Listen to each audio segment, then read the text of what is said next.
Welcome back to Chow Time Pods. Your host, I got videos today from basklye. I feel this is the epitome of it's just not enough. Dude, bruh, tell me I didn't see what I just saw. Tell me I didn't see what I just saw. Please tell me I didn't see what I just saw. Yeah, it's cooked. It's cooked. It's over, bro.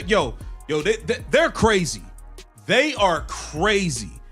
$2.4 million. That's a lot of money, especially when you used to only have what, 100K, 80K salary. $2.4 million and y'all. $2.4 million. That's the maximum salary WNBA owners put on the table. And the Players Association said no. Not let us think about it. Not we need to negotiate further. Just no. To put that in perspective, the current max salary in the WNBA is $250,000. $250,000 to 2.4. That is a 10x salary cap increase.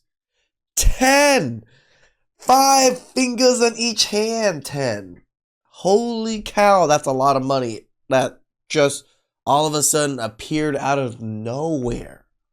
Yes, maybe you put in a little bit more work. Yes, maybe the league grew slightly, still losing money, but they're willing to pay you 10x the money. And what did they say? Nah, it's just not enough. The owners offered to multiply that by nearly 10 times within 5 years. And it still wasn't enough, so we need to understand what actually happened in these negotiations. Because this decision could define the next decade of women's professional basketball. These players, we got to get into this. Welcome to Keep the Vision. Make sure you like, comment, subscribe, share the channel, hit that bell notification, and hype the video. Let's get right into things, man. So we know that there was a three-hour-long meeting yesterday where the players thought the WNBA was going to give them some whopping offer, just a whopping of a deal. It's just like, here, just take our money. WNBA owners didn't offer him a damn thing. They told him to hit the bricks. Your main people didn't even show up. We'll get back to you when we get back to you. Here's what makes this particularly significant. Everything the WNBA is offering right now exists because of one person's impact on ratings. When Caitlyn Clark... Which is so true, right? It's all on the backs of one person, and they all have this bravado like, we hot stuff. ...got injured last season. Viewership dropped by 55%. Not 15%, not 25%, 55%. That's not a dip, half. That's a collapse. And yet the Players Association is negotiating as if the league's growth is permanent and guaranteed, rather than tied directly to specific star power that might not translate to the entire roster. Shelburne, she said, adding to Alexa Phillipou's recap from yesterday, ESPN has obtained some information that was presented to players at yesterday's meeting, summarizing the WNBA's current positions. Let's get into it. Here it says, WNBA CBA proposal. The goal is a win-win for the CBA. Win-win CBA. Okay, let's see what a win-win looks like and how women still don't think it's a win. NBA substantially increase players' salaries to reflect recent and future business growth, promote business health and profitability, maintain incentives for team and league investment. So that third part, you can't maintain incentive for people to invest if you're not making money. I wanted to thank Anson Belton Buckles for actually sponsoring this portion of today's video. I could tell you guys now, I've had these belts for over 3 months now, and they're my favorite belts. I have a lot of Ferragamo belts, a lot of Gucci belts that just, for my suits and stuff, but this just fits so much easier and feels so much more comfortable than a lot of those, preset holes. Thanks to the micro track system, I can get the perfect fit almost every single time. You guys know me, I don't take sponsors unless I actually use the product myself, and I think this product is one of the best belts out there. Just how well it can fit and adjust to your size and then easily remove or readjust, it's amazing. Their box set actually gives you 3 buckles and 3 straps, which gives you 9 combinations with just that one set. with quality that's next level and actually a lifetime guarantee.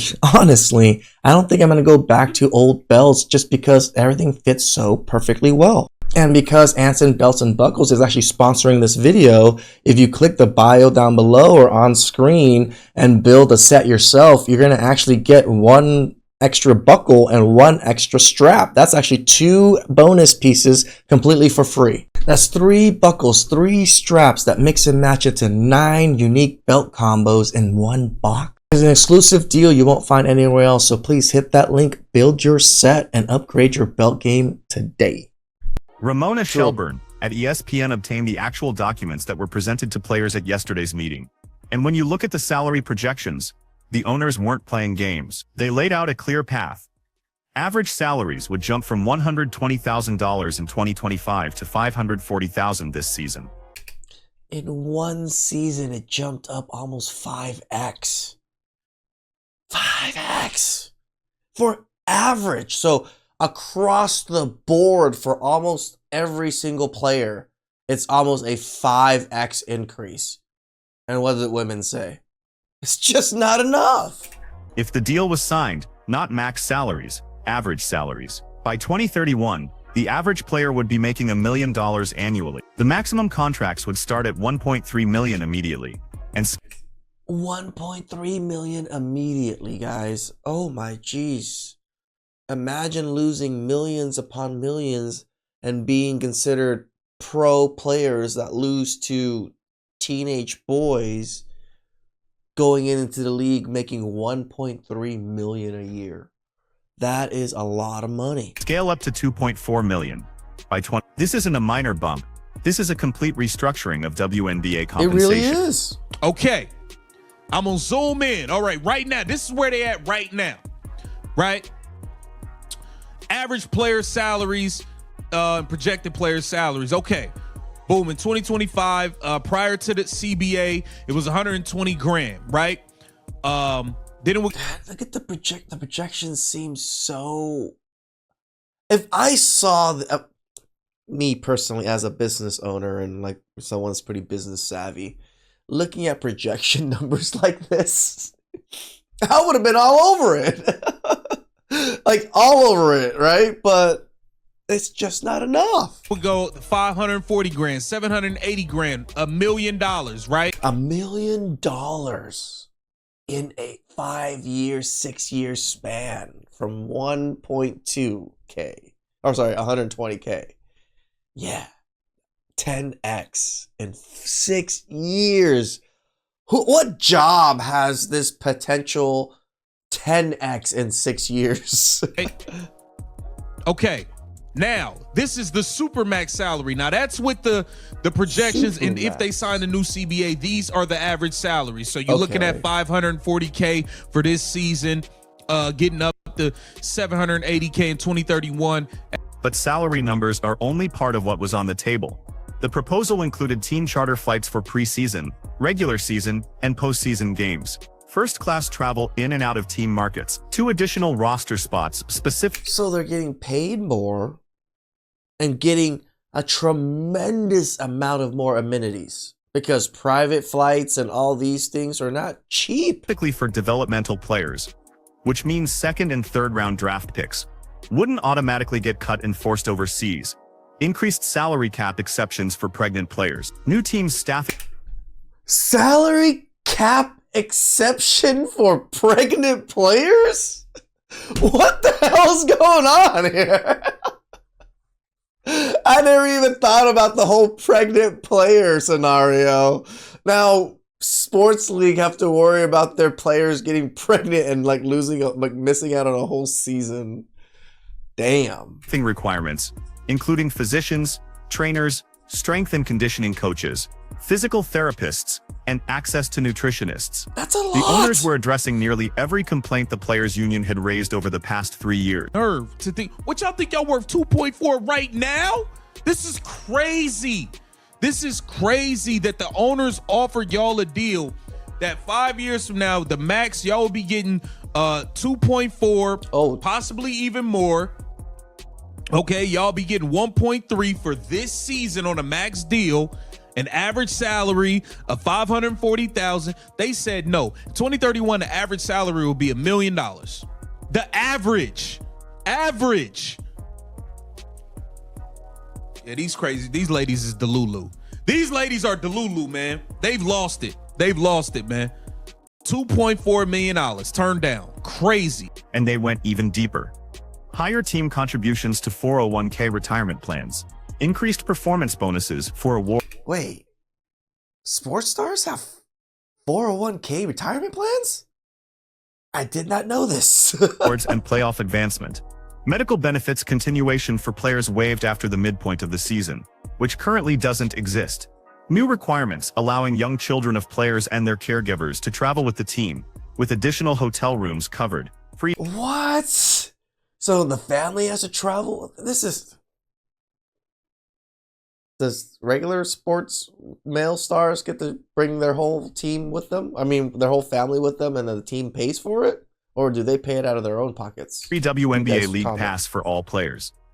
Complimentary All-Star tickets. The elimination of marijuana testing and new treatment programs for. I don't hate on the elimination of the marijuana testing part, personally. For substance issues. The ability to invest in and have endorsement deals with sports betting, fantasy, and cannabis companies. This wasn't just a salary negotiation. This was a comprehensive benefits overhaul. Damn. Rookie scale. Just all the things that they listed that they're getting, so much out of it. I would have been looking at this and like, where do I sign? Say no more. Contracts. Upward salary adjustments, which means they would make adjustments to the salaries that rookies are on so they can get more money. Like, it's a win around the board, man. It's a win around the board. Team charter travel, preseason, regular season, and postseason games, first class travel in and out of team market, higher annual salary, more allowable guaranteed contracts per team, additional categories of salary protection, 2 new development player rosters. So they were going to add 2 roster spots for developmental players. Now here's where the players. So like a second string, third string? Yeah, that's a lot more players getting paid, a lot more people getting paid, a lot more women getting paid. I thought women were trying to advocate for women getting paid more money. Why are you guys like capping your own women from even getting into the league? Union's position starts to fall apart. The owners explicitly stated their goal was to substantially increase player salaries while maintaining incentives for team and league investment. Makes sense. That third part is critical. You cannot maintain incentive for people to invest if the league isn't profitable. The WNBA has been operating in the red for most of its existence, subsidized by the NBA. The recent growth in revenue and viewership created an opportunity to actually become self-sustaining. But if the players demand a revenue split that pushes the league back into $700 million of debt, no investor is putting money into negative $700 million. Expansion teams. No owner is upgrading facilities. The whole CAC trajectory stalls out. Coaches. Makes sense. Physical therapists, access to nutritionists. I mean, listen, man, the WNBA players, I'm seeing 37 things listed right here already. The WNBA players got to get real, man. These owners have made adjustments. They're looking to do things. The players are kind of like wacky, man. I'm going to be honest with you. It is funny, like, oh, the business owner has plans and, already a future and builds things out and willing to pay the employees more money, and the employees are just like, we don't want to work because we think we're worth more money. How do you think anything's going to get paid out? Do you think the employer is still going to have a business after everybody quits because they think they're going to get paid more? Like, I don't know. Again, I'm not much of a sports guy, but I'm also very logical, and it just doesn't make sense. They very wacky for this, man. Higher team contributions to players, 401k. The whole pregnant thing is just tripping me out. Retirement, increased performance bonuses for awards and playoff advancement. Additional funding for player programs, access to recently retired players, broader access to family planning benefits, medical benefits, continuation for players waived after mid. The players' union went into yesterday's meeting, expecting the owners to cave. They thought 3 hours of face-to-face negotiation would result in a massive offer, something closer to what they've been demanding. Instead, the owners showed up, presented the same proposal that was already on the table, and essentially said, "This is it. Take it or leave it." The key decision-makers from ownership didn't even attend. They sent representatives who had no authority to negotiate further. That's a power move. That's ownership saying, "We're not desperate here, you are." Programs for marijuana alcohol abuse, elimination of marijuana testing, 50% of certain team fines donated to PA selected charity, ability to invest in having. So they wanted the ability to be able to allocate where their own fines go to. so ridiculous. Endorsement deals with sports betting, fantasy, and cannabis companies. I don't think we should do that. It's too much going on. It's too much going on. I do agree the whole cannabis company thing. There's a reason why none of the major sports stars or none of the major sports network / teams or sports like really promote cannabis. It's not a good thing to promote, in my opinion. So yes, people smoke. I smoke. I'm not saying people don't, but I don't think it's a great thing to kind of push onto the youth. With the gambling stuff, I don't think y'all should do that at all. I think that's a bad idea. The NBA is already trying to move away from a lot of these betting deals that they had. Yeah, the betting stuff. I tell you guys about it. Gambling is probably one of the worst things you can do. I can tell you now. I mean, maybe once a week you're putting on like $5 up for to bet for the game, and it's the Lakers playing, and like, ooh, cheer on the Lakers. Sure, I'm not gonna say much about that, but when you're trying to parlay 10 different games, trying to make like your $5 turn into $1,000, or you're desperately throwing in $1,000 to try to make $10,000. It isn't going to work, guys. It isn't going to work. Because of all the stuff they got going on. Mobile medical record app for players. Earlier first payment of annual salary, additional mental health resources, increased promotional and commercial appearance fees, new non-birthing parent leave policy. New non-birthing parent leave policy. Oh, I'm assuming if they're like lesbians and then their wives are giving birth, they still want leave. Is that what I'm hearing? You ain't even the one pregnant. What do you got to leave for? This is nuts. Right? Let's talk about what the players are actually asking for, because the details matter. The union wants a revenue-sharing model similar to the NBA, where players receive approximately 50% of basketball-related income. On the surface, that sounds fair. Equal partnership, equal split. But the NBA is a $75 billion business, with generational wealth built over decades. The WNBA is still establishing its financial foundation. Applying the same revenue split to a league that's still building profitability is like asking a startup to pay salaries. Considering that the NBA still funds the WNBA, what they're funding them like what 100 to like 40 mil a year. So how can you use the model that it's paying you, but you can't? The math doesn't work. And when you factor in that the recent revenue spike is directly tied to one player's drawing power, not league-wide popularity, the risk becomes even clearer. Here's what makes this significant. The owners aren't rejecting the concept of revenue sharing. They're rejecting the percentage and the timeline. They're saying we'll get there, but we need to build sustainable profitability first. And that's not unreasonable. When you consider the actual financial picture, the WNBA's revenue jumped from approximately $300 million to over $2 billion in media rights deals.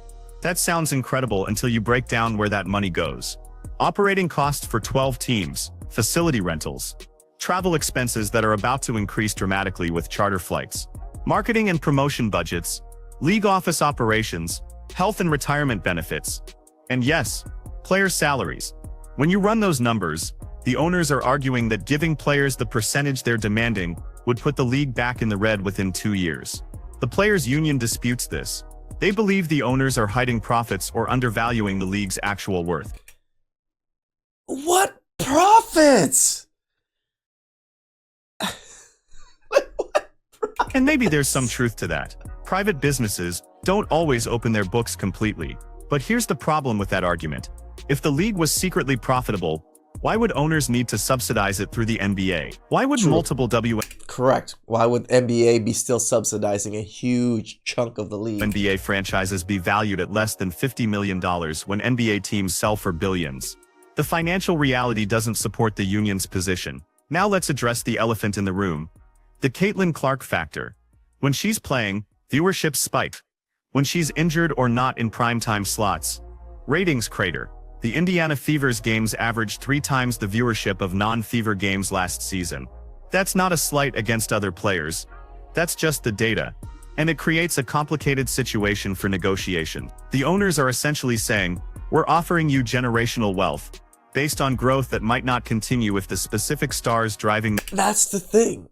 The growth might not continue. It might turn back into what the league originally is without her.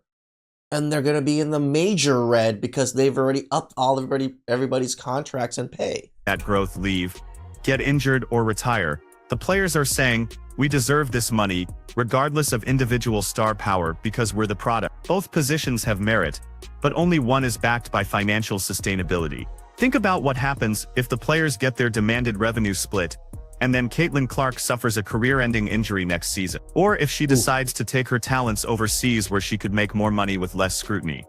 Or if the novelty of WNBA basketball wears off for casual fans who tuned in specifically for her, the revenue drops. But the salary commitments remain. The league goes back into massive debt. Expansion plans get canceled. Teams fold. That's not speculation. That's basic business reality. The owners are trying to protect against that scenario by offering substantial increases tied to continued growth. You know, this really ties into how a lot of white liberals or just more wokey type people think that the elites are just so rich that they're hiding all their wealth and they're controlling everything. I mean, they're not wrong in a sense, but it's also, you can kind of see where the money goes with this particular thing. You know, if it was some billionaire, yeah, obviously we don't know what the hell he's doing with his money. But when it comes to this, a lot of it is public information, at least the expenses of the league. Rather than guaranteed percentages that could bankrupt the league if growth stalled. And the players' union is calling that greed. But is it greed to want your business to remain solvent?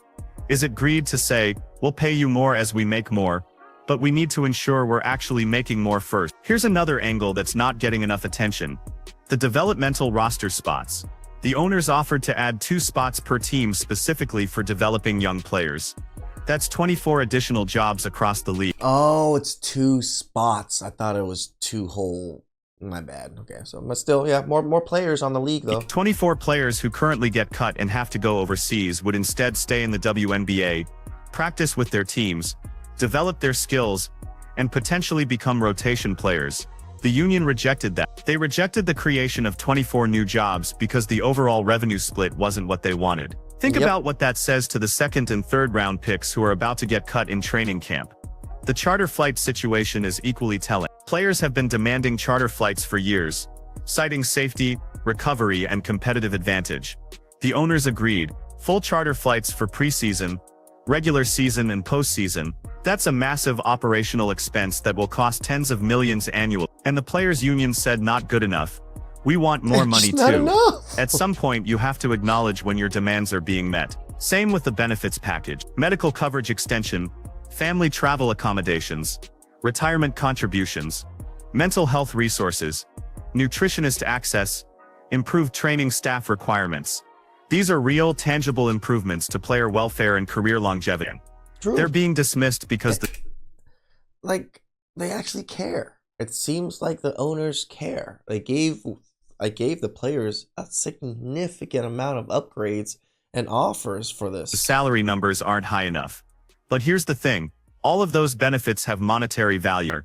When you add up charter flights, extended medical coverage, family travel, and enhanced retirement contributions, millions. That's easily another $100,000 per player in effective compensation. but it doesn't show up in the salary line, so it gets ignored. The marijuana testing elimination is This is so true, but that's because basklye, you know, I always say it. Women only see this, what's in front of them, and what's in front of them, and all they care about is money. particularly interesting. The owners agreed to stop testing for marijuana and create treatment programs for substance issues.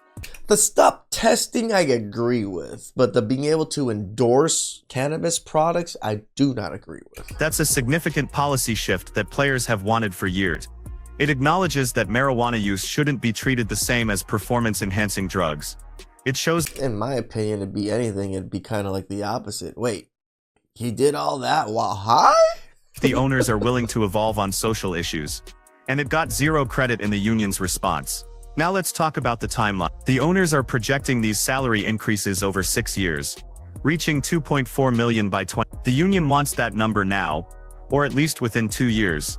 But rapid salary inflation without corresponding revenue growth is how businesses fail. The owners are saying, Imagine, you know, my business only making like 100K at the donut shop and I'm paying out like 200K in salary. Yeah, ain't gonna last. we need to see Doesn't sustained matter how much revenue donuts I increases sell. before we commit to maximum salaries. That's not stalling, that's fiscal responsibility. And here's what nobody's discussing.